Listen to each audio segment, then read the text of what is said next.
How to redirect my domain to another website using Atak domain. Step 1. Log in to your customer panel. Access your domain list.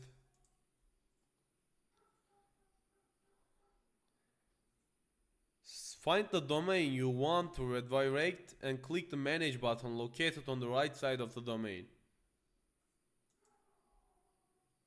Scroll down to the bottom right section where you'll find the domain redirecting options.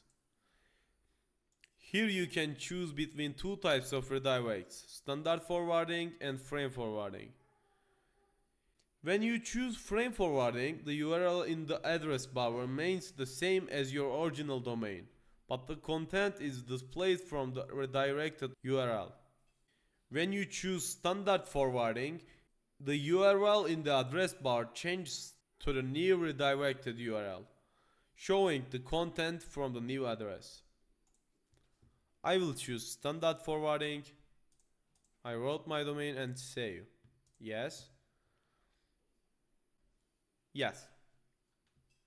Now let's test it. t0gg.com. t0gg.com. Let's test it.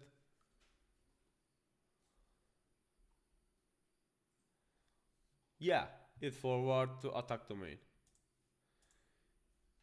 Thank you for choosing Atak domain. We hope you have a great experience with your domains. Stay safe and take care.